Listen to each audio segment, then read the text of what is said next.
Hello everyone, and welcome to another beer review. Now today we're doing another keg because I bought two from Adnam's. We've already done one which was Southwold Bitter, and today we're doing the other one which is Broadside. I was about to say something else, but Broadside, which is well, what do they class it as? It's supposed to be a strong, well, not even a strong, they're more of a kind of a matured, kind of slightly vintage ale. But it's 4.7%. I mean, there's a few different kind of spiel bits on it, I think there is. Launched in 1972 to mark the Battle of Salt Bay, Broadside delivers a canon of a bold fruitcake flavours, local barley, first gold hops, and Adnam's yeast creates a taste that endures for over 50 years.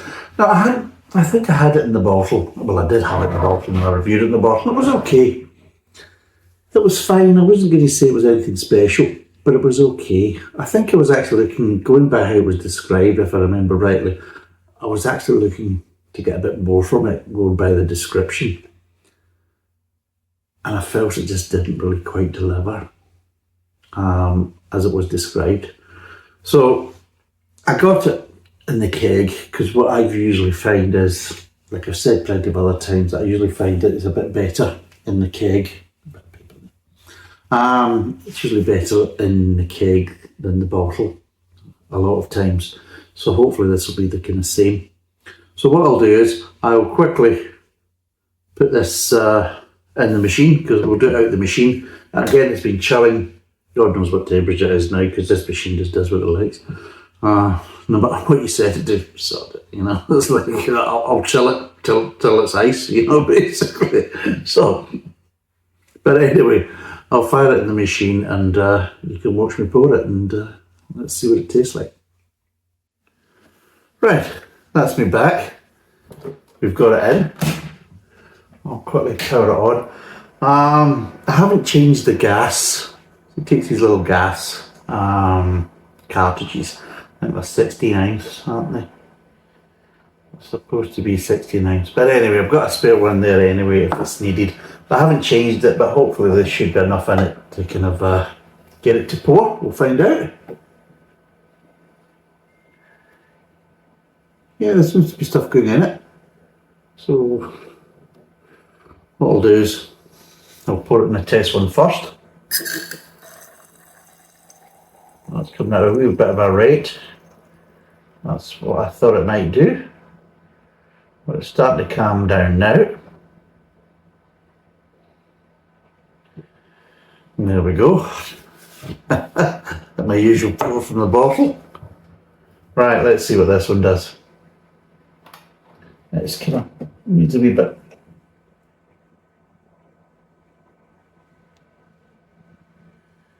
Is this lacking? Is it lacking in air? That's pouring a bit better now. There we go. Just take it easy. Oh, it's not so easy to do it from this angle. I'll give it that. And more fun doing it other ways. Is this getting low on the old gas? I think it might be. Bugger, I knew that was going to happen. Well, should I keep it running and just quickly do the gas? Yeah, sod it, why not? Why not? Right, might as well do it. Show you what I'm doing. Stand up, there we go. Good. Pop you off. Flip you down. Take that one out. Put that one in. Might as well see how quickly it is. Right, wait a minute here. This is not pushing down the way it's supposed to. There we go. Right. Jeez.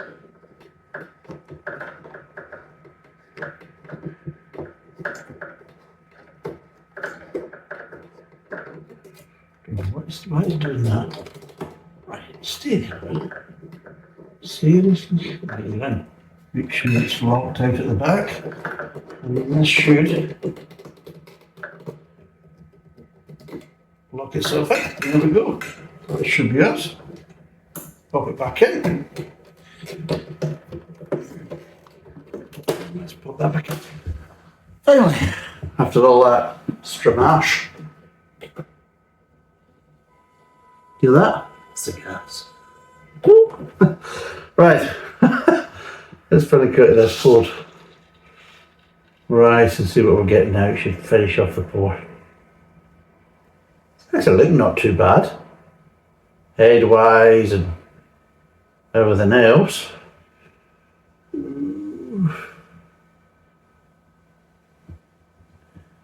I think it's going to need a wee top up once it settles, because it's also slightly a bit like kind of ice cream foam, but at the end of the day it's not too bad, not that far away. I'll just give it a little top up in a minute. A little bit more gas, that's what I say. But yeah, overall actually looks not too bad. I'll give it a wee sniff just now before I fill glass. I'm not really getting much from that. Am I getting anything from this? Maybe, ladies and gentlemen. It's I'm just getting kind of grain. I'm not even getting kind of much malt just now. Just getting a bit kind of grainish. So yeah, just grain. I'm not getting any malt with that in the aromas just now, which is a bit kind of strange. I suppose it looks not too bad, but I want to give it a wee top up, a wee.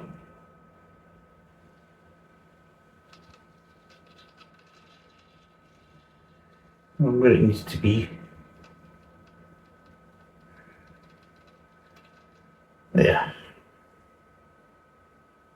There we go, that's not a bad pour.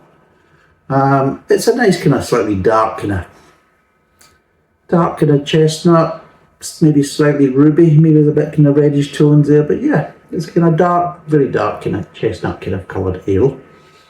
So it is. Yeah, I'm just getting grey, I'm not getting anything else. Nice kind of decent head, but again, this is to do with the machine. You get a better pour with the machine, especially when you've got gas in it. So let's see what it tastes like.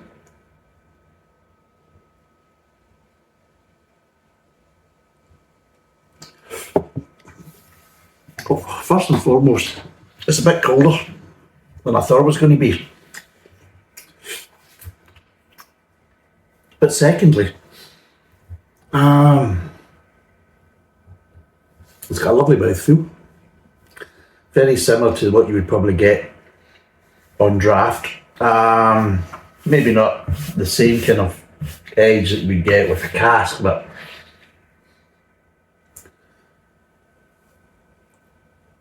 it's not that far away, it really isn't. And thirdly, which is standing out more than it did in the bottle, there's a nice kind of cakey sweetness. Don't know maybe so much about fruit cake, I'm not really getting the fruit, but I'm getting that kind of slightly kind of crispy cake kind of sweetness.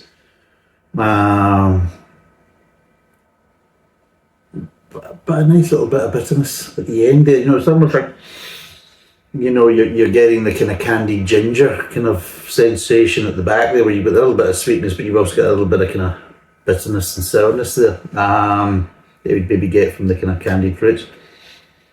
And yeah, I'll tell you the honest truth. See, when I first sipped it there, I'm sitting there thinking, straight away it came into my head, it was like, should have got two of these. That's the first thing that came into my head, and should have got two. Which for me is a good sign. I mean, that is a good sign, thinking, you know, because I'm thinking, this may not last very long. And then straight away when I said I should have got two, I'm thinking, wonder if the sale's still on. Now, I want to get another one. Buckham in Bristol Their original ale has been voted the number one cask ale in the southwest. So it's more popular than all the stuff that comes out of what do you call that bloody place again? Oh, I can't even remember it now. Oh God, what's the name of the brewery now? Oh Jesus, seriously, I can't even remember the name of the brewery. Oh God, seriously, they make Proper Job and all that type of stuff, and oh God, and Tribute. Oh God, what's the name of the place? It's an absolute shithole of a place it is, but I'm trying to remember it, but yeah. Oh, that's annoying me, but yeah, it's the kind of the biggest brewery, and they also have quite a lot of their own pubs down looking in the southwest at brewery, and you would probably think they would be the most popular, but apparently the most popular cask ale is Buckham, the original, which I know they have a brewery, they have a smaller brewery in Bristol, and they claim for being from Bristol, but they also have a bottling and I think a brewery as well in Bridgewater as well. So I want to get some of them on cask to try. Let's see how good they really are. I mean, I think I had the original in bottle years ago, and yeah, it was okay. It was okay. I'm not going to say it was anything brilliant or wonderful, but it was fine. But again, it may be different in the cask. So what I want to do is get some of them in the cask and see what they're like and do a review. Might as well use these machines a bit more, because I feel that right now I'm getting a better product from the cask than a lot of times I'm getting from the bottle. So for me, you know, if I'm buying online and I've got to buy so many bottles, and it's just not the same in the bottles, and then I've got all these other extra bottles left over that I need to get rid of, and I'm not really particularly enjoying the beer, and then for me it's a false economy. Whereas if I can get a better kind of version of the beer in the keg, and then I can also still enjoy a few after the review for my own personal enjoyment, then for me that makes more sense and it's more economical as well. So I might also get another couple of these as well. A naughty boy.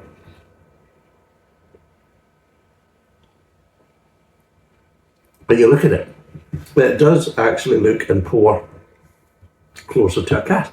You're not going to get that type of effect. That is quite nice actually. You're not really getting that effect if you're pouring it from the bottle. In reality is you're just not, because the bottles are different animals. Same if they do can versions of certain ales as well, it's not the same, because it's set up a certain way to give it longevity, you know, a longer shelf life. And obviously again it's got to be treated a bit differently for it to kind of work in the bottle and the can, especially being on the shelf for a while and everything else. So there's a longer shelf life, and the beer is adjusted to cope with that, let's be totally honest. I mean, it's amazing how in the bottle or in the can it doesn't have the same shelf life as it does on the keg. The keg has got a very, very short shelf life.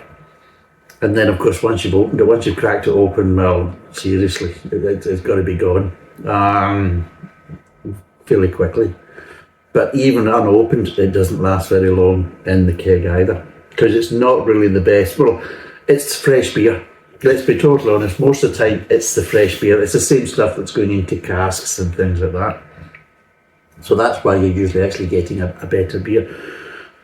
One of the other things as well is because it's got a shorter shelf life, you usually find that there's more bargains available, because companies have bought them or breweries have got them in stock, and they need to get rid of them because they're going to basically go bad on them, they're going to spoil. So again, a lot of times if you keep looking around your kind of favourite ones that do it in keg, your kind of favourite breweries or your favourite kind of beer types and brands, then keep looking, because if they have them on keg, and sure enough at some point you might get some on sale cheap just to get rid of them so they can start basically making room for the new batch and things like that. So they'll sell them off cheaper, and yeah, you can get some really cracking bargains, and you can also get some really nice beers.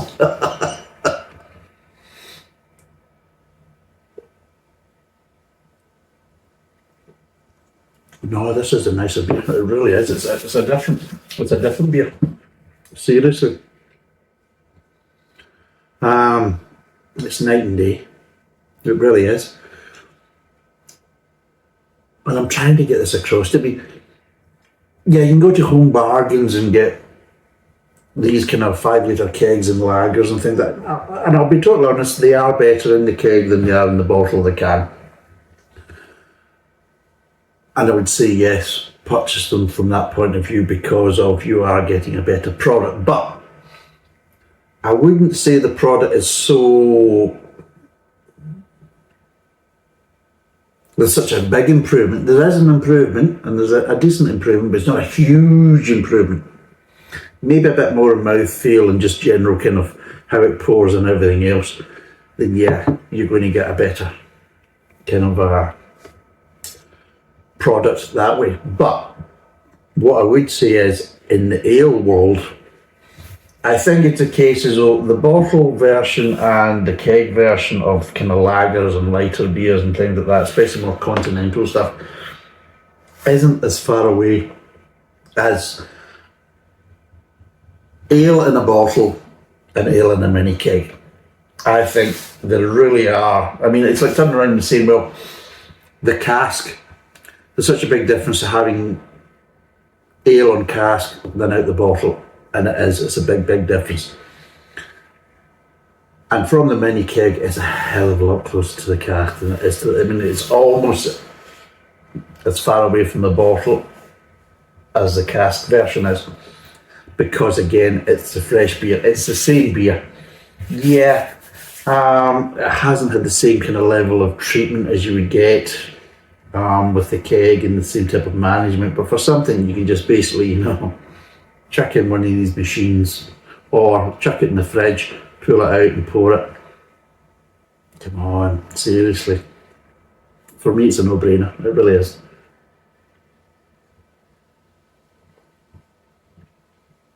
Jesus, that's a nice beer.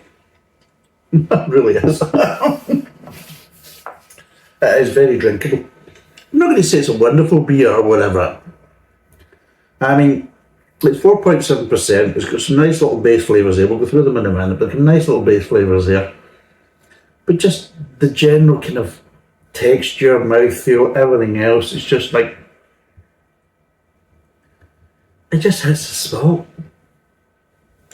I mean, in my last review, I was telling a story about basically we're in a pub and the buggers were pouring Guinness out of the can, and I said, why would you go to the pub to drink a can of beer? Why would you go to all that distance, walking down to the pub and all the bollocks that might be associated with that? Like,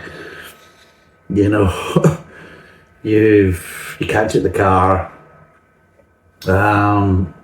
You've got a distance to go. You might, if you're going with, other family members, you might need to basically get babysitters or whatever. You never know, or, everybody's got different kind of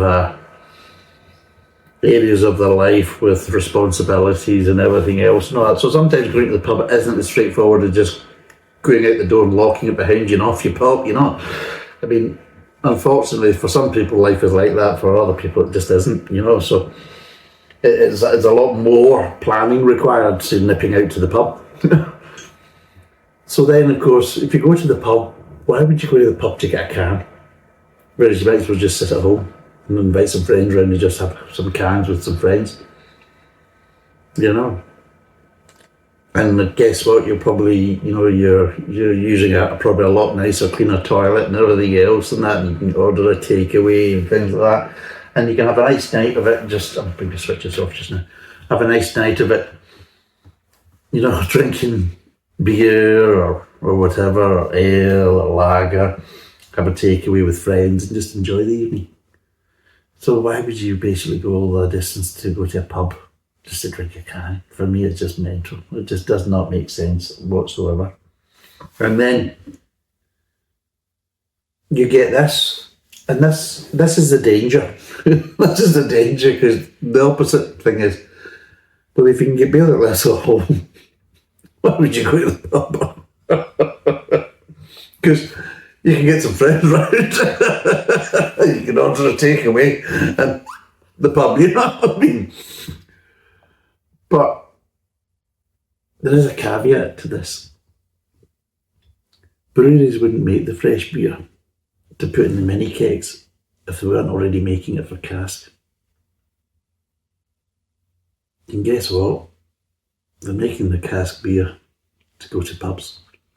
So if there wasn't the pubs, then there wouldn't be the cask beer.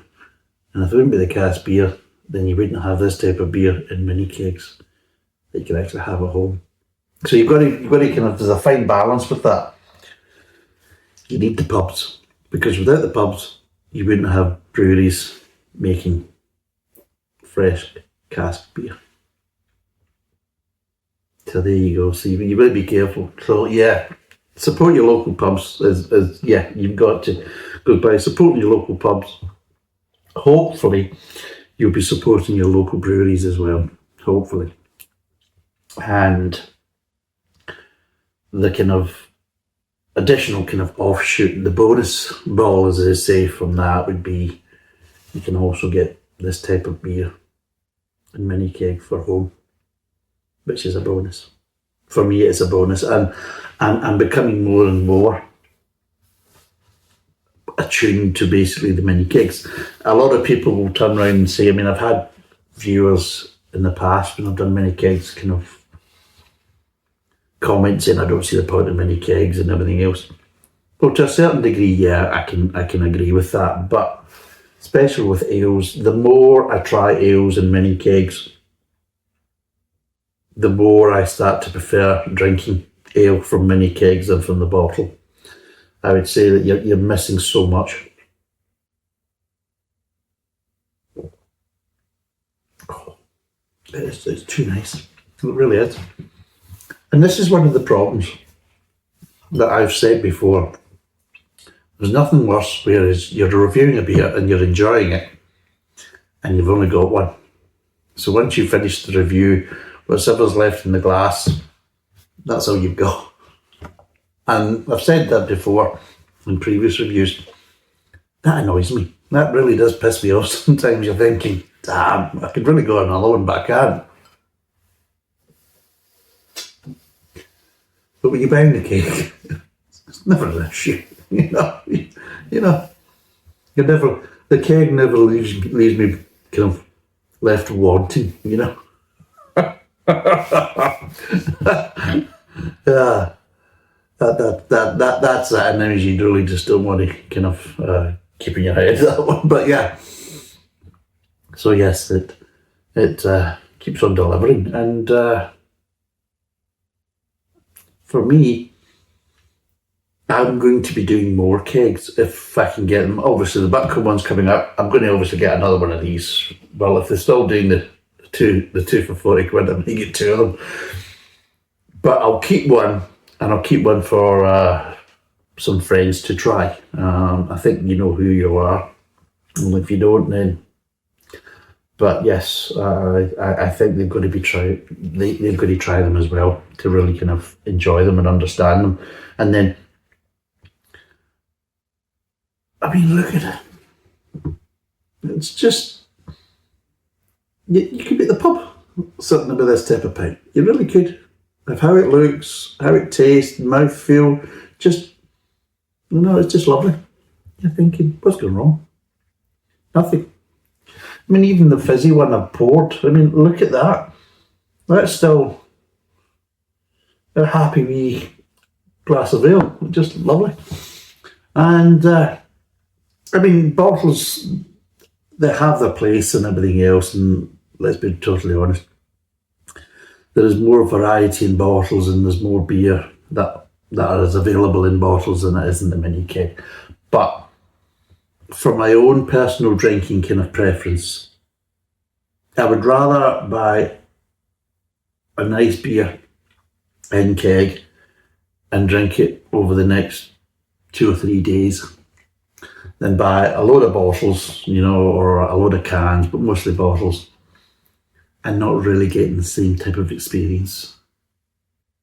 And I'm spending kind of the similar money. I mean, with these, like I keep saying, this is equivalent of £2 a pint, or £2 a 500ml bottle, because it's a 5 litre keg, so it's equivalent to 10 bottles, 10 500ml bottles. So that's what I'm getting. I'm getting basically that, and I'm not going to get the same experience from the bottles. And that's the thing that kind of stands out. Right, let's break down these flavours. It's actually getting really, as you're getting further down the glass, it's just getting better and better. Right. Starts off with, you've got this grain, and this grain runs from front to back, and it's a nice kind of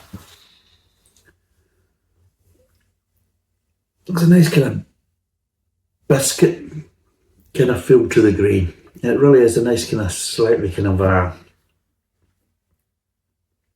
nicely baked biscuit. It really is quite nice. There's a nice kind of biscuity kind of base to this. Which is strange, because the thing they mention is a kind of cake in the description, but I would say the biscuitness, that's why when I was smelling it, the main aroma I was getting was kind of grain, and it's the main kind of base of this is grain. Now there is a nice maltiness there, and kind of slightly toffee kind of maltiness to it, with a nice bit of sweetness. So you've got this nice bit of sweetness, but you've also got the nice biscuit, and of course this sweetness goes well with the biscuit of the grain, but also goes well with the kind of slightly toffiness kind of flavours of the malt, and this sweetness can just work between the two, especially at the front of the mouth, and it's just really, really nice. And it moves on to the kind of mid-tongue, and on the mid-tongue, this is the thing that kind of starts, is like you've got the biscuitness of the grain, you've got the kind of toffiness of the malt, you've got this nice underlying sweetness from front to back, but you are starting to get slightly kind of slight fruity tones, ever so slight, and it's almost like kind of like dried fruit. It is, yeah, you're getting it. You can't really distinguish that. So, it could be dates, sultanas, raisins, whatever. But you're just getting that kind of slightly kind of dry fruit edge, which is quite nice. It just goes, and that gives you that kind of slightly cakiness. But when it gets to the back of the mid-tongue and it starts moving over to the kind of back of the mouth and aftertaste, that's when you start getting it. It's almost so slightly kind of this kind of sharp bitterness that comes in. And it's a bit like getting, a bit of candied ginger in a kind of Christmas cake or fruit cake, or things like, you sometimes people put candied fruit in, and you get that slight kind of bitterness, from the candied rind of the orange and things like that. And that's what you get. It's almost slightly kind of marmalade kind of feel to it, where you've got the kind of bitterness of the rind, but the slightly sweetness and fruitiness of the actual kind of the marmalade part of it. And, so you've got the slight bitterness of the shreds and the marmalade. And that's what it's like. It's almost kind of marmalade-esque, just with the kind of how the flavours react in your mouth. And I never really got this from the bottle. I just didn't get these type of flavour profiles from the bottle, because, again, because it's a fresh beer, you're getting more, how would you describe it? You're getting that slightly cleanness of the flavours. I'm not saying the flavours are enhanced or become more, but they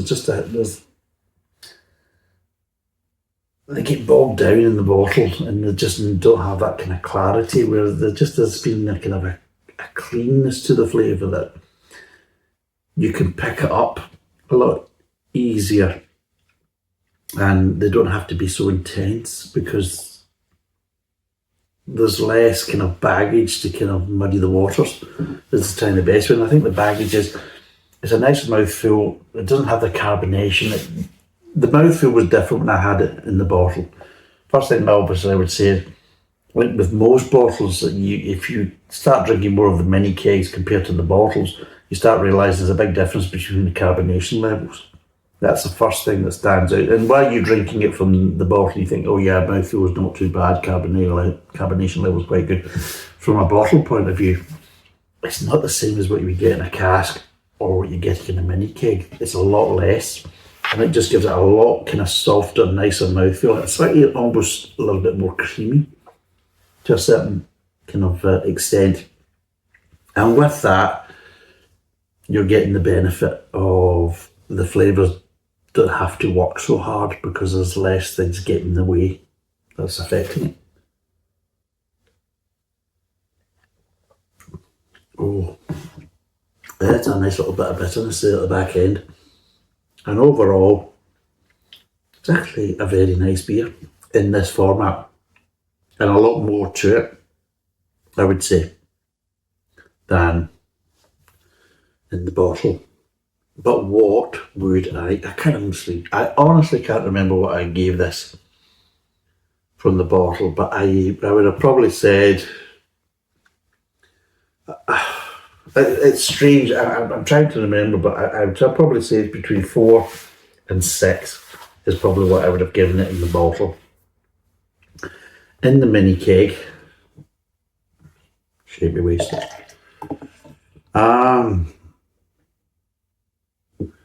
In the mini keg, it is a lot nicer beer, and it's also a different beast as well. So it is. Oh god, yeah, it is a completely different beast, and I'm finding this more and more. So, out of 10, what would I give this?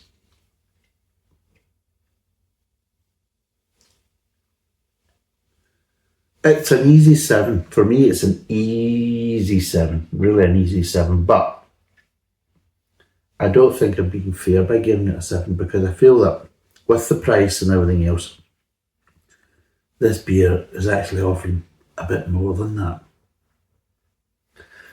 It's a very easy drinking beer. So it's an easy, very sessionable beer. And in this type of format, it is very sessionable. And I am talking about what's going to happen over the next few days. And I've got a few things I'm going to do. I've got a football match to go to in 2 days' time. And I'm sitting there thinking, will I make it? The first thing. I've also got to go and meet my sister tomorrow because my dad passed away almost a year ago. So this is his birthday. He actually passed away not that far away after his birthday. So I'm meeting up with my sister because tomorrow's my dad's birthday. Well, was my dad's birthday. So I've got to go and meet that. And again, I'm like, will I make it? You know, it's that type of thing. And yeah, it's like that. It's a different animal. It's very sessionable. And it is actually, it's the kind of pleasure factor. Sometimes it's not all about the flavour, but just about the experience. And with the mouthfeel and how it looks in the glass and how it's reacting and everything else. It feels like you should be drinking at the pub when you're drinking a beer in this type of kind of format that's kind of looking and acting and reacting the way it is. And for me, that's why I feel that a 7, if I was doing it in the bottle, means it's this, but I feel like a 7 for this type of beer isn't fair. And it's not as comparable. So I'm going to give it an 8. I'm going to give it an 8 because I'm actually enjoying it. It's very sessionable. I've got a lot more to drink of it. And trust me, I'm very happy about that. And it's costing me £2 a glass. I mean, the best way is going to cost me £2 a glass. I can't get that at the pub. I can't. So for me to sit at home and drink a really nice fresh beer for £2 a glass is the best way of putting it. It's £2 a glass, so I'll get 10 glasses. for me, it really isn't it's a no-brainer. It really is a no-brainer. It's like, try it. Take the gamble. I mean, I know obviously if you don't have one of these machines, it becomes more difficult, but find a friend. Go half a load, get one in there and think, right, why is I doing this keg? And you know what's going to happen. You bring your blind round, you go half a load on it, you wire into the keg, you finish the keg and you're thinking, should have bought another one, should have bought two. Because trust me, that's probably the best bit of advice I can say. If you're just going to buy the keg and just use the bottom pour, little tap with it, and you're just going to keep it in the fridge, and you're going to do it with a friend, so you're not going to be drinking like 10, the equivalent of 10 bottles, so you're going to be drinking 5 bottles each. Trust me, if you do the equivalent of 5 bottles each by halving that keg, make sure you've got another one. Now, the good thing is, if you've got another one sitting in the fridge, you don't have to open it. Remember that, you don't have to open it. But trust me, once you finish the first one, you're going to wish you had another one. So that's my best bit of advice. Buy two. You don't always have to drink the same one. But if it's there, you don't have that disappointment. But yeah, it's 8 out of 10. It's 4.7%.